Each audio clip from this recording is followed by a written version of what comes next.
Aproximación al diálogo interior. Por medio del diálogo interior, serás dueño del vehículo humano. Por medio del diálogo interior, constatarás la existencia de los diferentes niveles del psiquismo. Pero en esta práctica del diálogo interior, es preciso tener cuidado con la trampa de la identificación. Lo superior debe ser dueño de lo inferior. Sin embargo, debéis situaros más allá de los dos, en la trascendencia de lo no manifestado. Unos ejemplos concretos os harán comprender con toda claridad en qué consiste el diálogo interior. Supongamos que sentís una brusca irritación a causa de la actitud de uno de vuestros invitados. A pesar de esta irritación, recordándoos el imperativo del despertar, permaneceréis atentos, lúcidos, plenamente conscientes. Constatáis la brusca subida de la irritación. Hay pensamientos repentinos formulando los motivos de vuestro enfado. Hay cierta crispación en la cara, quizá una tensión o una brutalidad en los gestos, una modificación del ritmo respiratorio, una contracción al nivel del plexo solar y por consiguiente hay la necesidad imperiosa de libraros de estas observaciones inadecuadas. Permanecer simplemente como espectadores pasivos de este fenómeno de irritación no es la solución. Existe la necesidad preliminar de una observación consciente y desapegada. Si al hacer esta observación la irritación permanece, ¿qué debemos hacer entonces? Será necesario practicar el diálogo interior. El fragmento psíquico que expresa la irritación es de hecho un aspecto de vuestra mente bastante infantil. Es la mente del niño enojado que está contrariado, pues el mundo exterior no obedece a sus caprichos y sus preferencias. Este niño caprichoso y enojado que habéis sido, lo sois siempre. La mente se forma por la sedimentación de capas que se van añadiendo sucesivamente las unas sobre las otras. Por lo tanto, habrá siempre en vosotros un aspecto mental infantil. Esto es preciso saberlo. Nuestro propósito no es explorar el contenido de las sedimentaciones que componen el psiquismo. Este tipo de enfoque es característico del psicoanálisis y de las diversas psicoterapias. Nuestro objetivo consiste en dominar las manifestaciones que resultan de la activación de las diferentes sedimentaciones del psiquismo. A menos que se trate de graves turbaciones que necesiten de una psicoterapia, es inútil, peligroso y nefasto traer a la luz los elementos negativos con el fin de analizarlos. Actuar así es buscar problemas donde no los hay. Los elementos negativos del psiquismo, cuando se convierten en simples potencialidades virtuales, ocultas en el inconsciente y que no ejercen ninguna influencia que afecte gravemente al comportamiento, no deben actualizarse inútilmente y volverlos conscientes mediante métodos psicoterapéuticos. Si bien consideramos que la psicoterapia es a veces necesaria, la psicoterapia para todos es un absurdo demagógico, un proselitismo de mala calidad que se opone al camino espiritual. Este camino es un movimiento hacia lo alto y de ninguna manera una investigación de las raíces del comportamiento. Lo que importa desde el punto de vista espiritual es llegar a ser dueño del vehículo humano. Si las causas inconscientes impiden toda esperanza de dominio, entonces aprobamos la práctica de una psicoterapia y lo consideraríamos como una etapa necesaria en vuestro camino de evolución. Por el contrario, si ninguna turbación grave os impide llevar una vida banalmente normal y equilibrada, esta apertura del subsuelo psíquico no es solamente inútil, sino también peligrosa. Muchas personas que se han sometido a psicoterapia cuando no tenían una necesidad real han sufrido una regresión espiritual.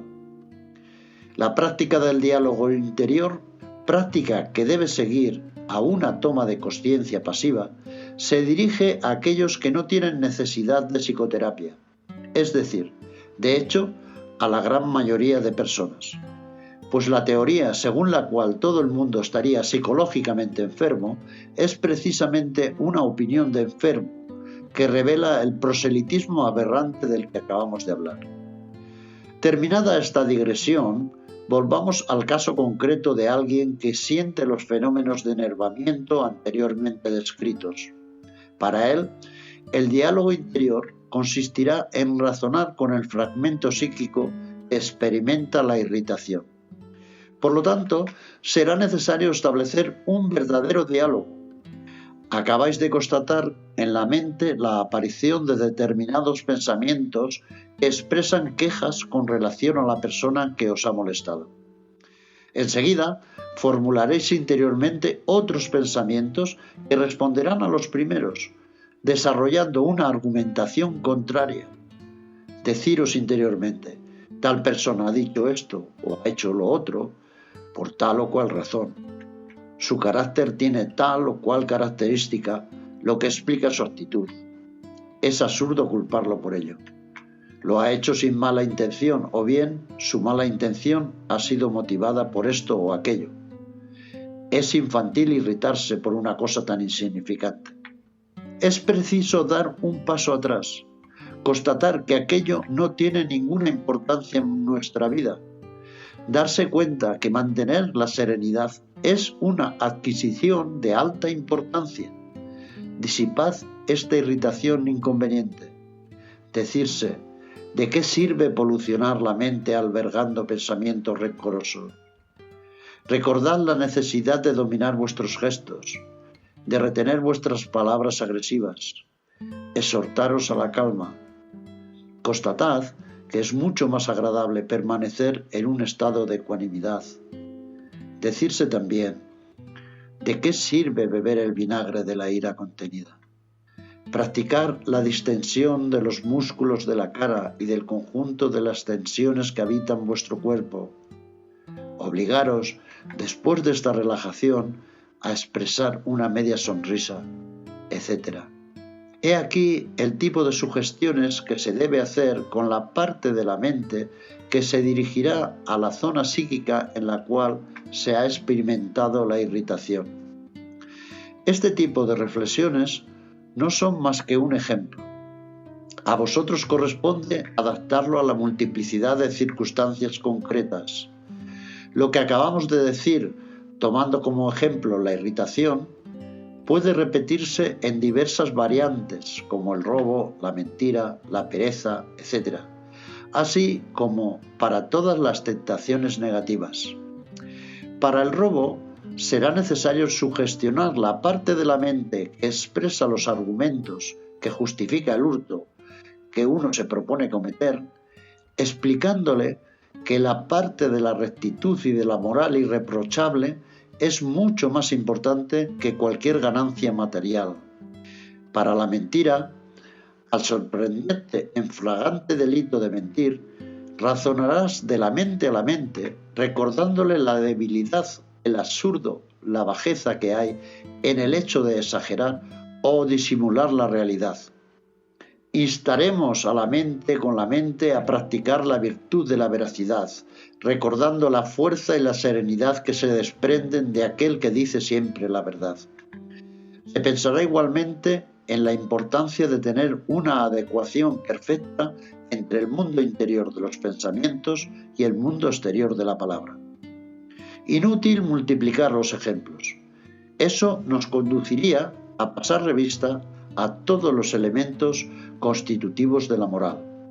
En todos los casos, el principio será el mismo.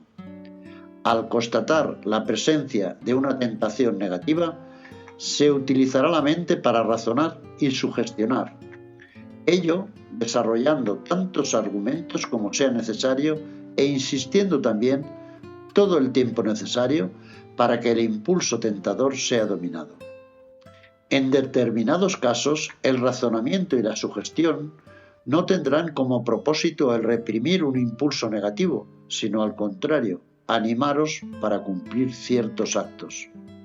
Así, retomando el ejemplo de la mentira, al constatar demasiado tarde que acabáis de mentir, os exhortaréis a rectificar enseguida delante de vuestros interlocutores, manifestándoles vuestra mentira, vuestra deformación o vuestra exageración de la exacta verdad. Lo mismo en el caso de temor ante una acción a realizar. Será preciso razonar con el cuerpo y la emotividad, de tal forma que por medio de la repetición sugestiva encontréis la seguridad y la fuerza que os haga realizar lo que deba ser hecho. Respecto a la pereza, nos exhortaremos a superarla y recordaremos las ventajas que resultan de la acción que uno quiere cumplir. Una vez más, no podemos multiplicar los ejemplos, pues son muy numerosas las ocasiones en donde el diálogo interior deberá ser orientado de manera que nos incite no a no hacer esto o aquello, sino al contrario, a realizar esto o aquello. Hay una práctica que puede hacernos captar fácilmente la sutilidad y la intensidad del diálogo interior. Es el ayuno. Esto con la condición de que no nos encontremos dentro de un grupo practicando esta abstinencia. En ese caso, no será el poder del diálogo interior el que ha de ser determinante, sino el efecto de la sugestión y del condicionamiento colectivo. Para sentir claramente el mecanismo del diálogo interior, gracias al ayuno, es preciso que usted decida ayunar tal o cual día sin ningún sostén exterior. ¿Qué pasará entonces? Una parte de vuestro psiquismo decidirá ayunar. La jornada de ayuno comienza. Después de transcurrido un cierto número de horas y al hacerse sentir el hambre, he aquí que otra parte de vuestro psiquismo tomará la palabra y os explicará que es ridículo o inútil el ayunar. Tal fenómeno es muy interesante de estudiar. Os permite captar claramente la lucha que se opera en vosotros. Es una lucha entre el sí y el no. Pero en muchos casos, la voz del sí y el no hablan simultáneamente, sino alternativamente. Es en esta alternancia donde reside el peligro, y es de esta alternancia de donde surge la ausencia de autocontrol. Habiéndose expresado el sí, es preciso ayunar. Cuando aparece el no es preciso ayunar. El sí desaparece. El no se encuentra solo en la lista. Y es por eso que puede triunfar fácilmente. Todo el problema del diálogo interior consiste en poner el sí y el no en presencia el uno del otro, para que se enfrenten, y pesarlos en la balanza de la tesis positiva hasta que ella gane. Cuando el no aparece, si olvidáis totalmente el sí, entonces olvidáis vuestro ayuno y cambiáis de parecer, abandonando y lamentándolo después cuando el sí reaparezca de nuevo. Por el contrario, si apareciendo el no recordáis al sí y lo confrontáis con el no, sentiréis la lucha entre el sí y el no.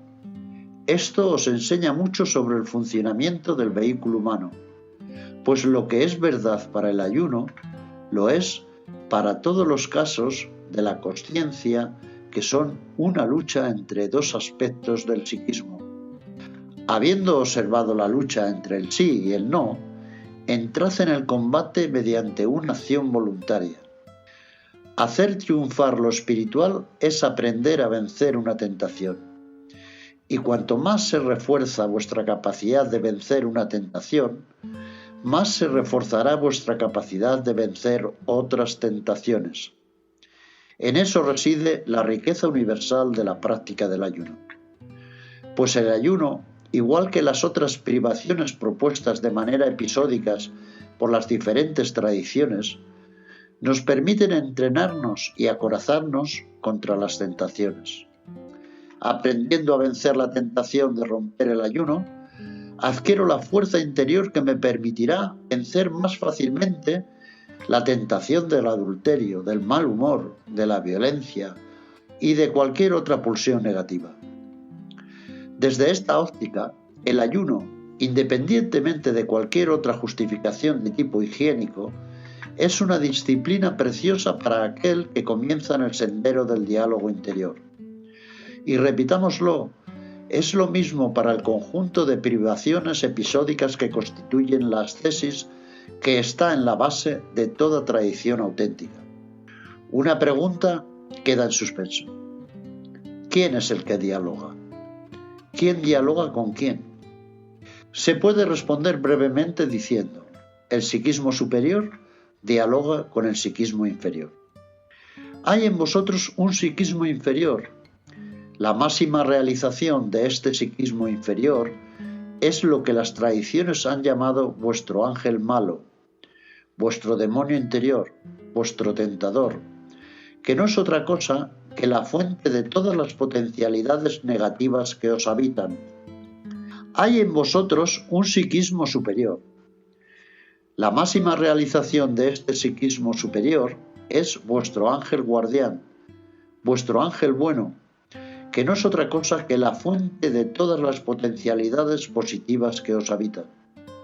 Podemos decir simbólicamente que la vida humana es un combate entre el ángel malo y el ángel bueno, los cuales se encuentran en vuestra psicología interior.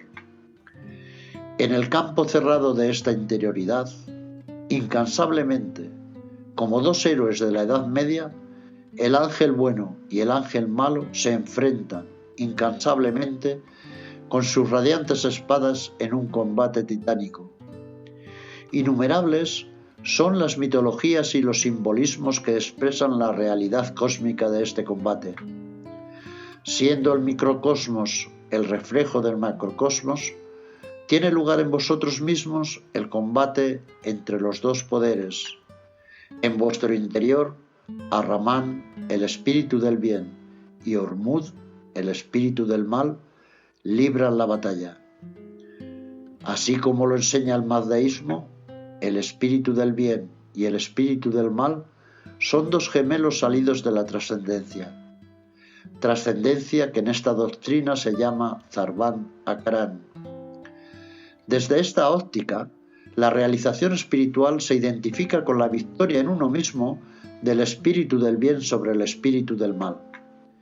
Y esta victoria del bien sobre el mal solo puede materializarse a nivel individual, a través del cultivo del buen pensamiento, de la buena palabra y de la buena acción. En vuestro interior, el poder del Indra védico, armado con el rayo, debe aterrorizar el poder de Amrita, que es la capacidad de resistencia oscura a lo divino, resistencia que se aferra a la montaña de las apariencias fenomenales e impide a las aguas de la realidad divina fluir en este mundo y nutrir a los seres vivos. En vuestro interior, el egipcio Horus, dios de la luz, debe vencer y castrar a Set, el señor del mal, simbolizado por el cocodrilo. En vuestro interior, San Miguel debe abatir el dragón. Todas las grandes tradiciones expresan a nivel cosmogónico y psicológico las necesidades de la lucha del bien contra el mal.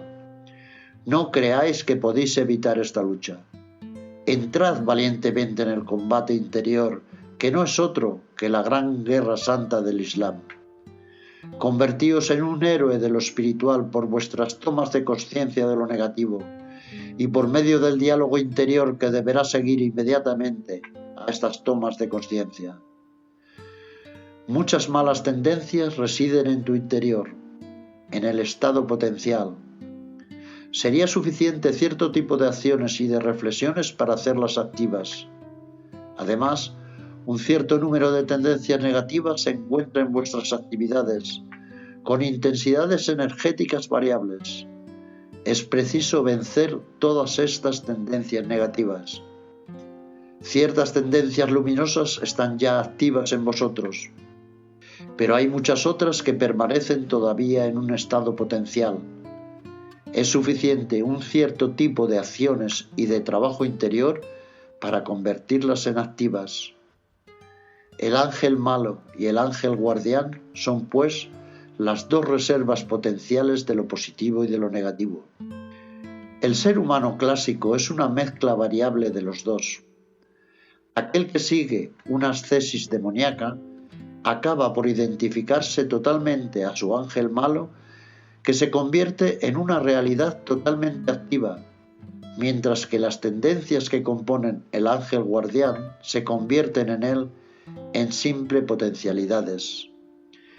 Aquel que sigue una ascesis luminosa acaba, al término de su evolución individual, por identificarse totalmente a su ángel guardián.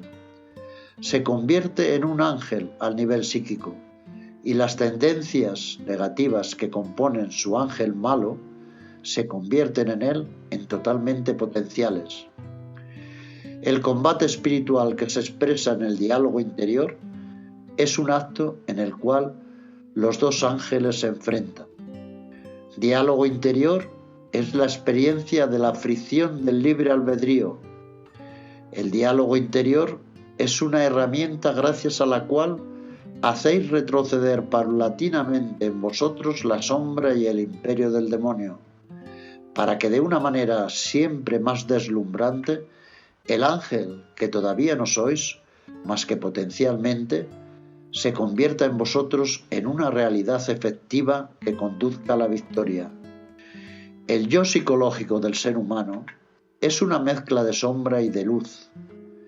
El yo sufre la doble influencia del infrahumano y del superyo angélico.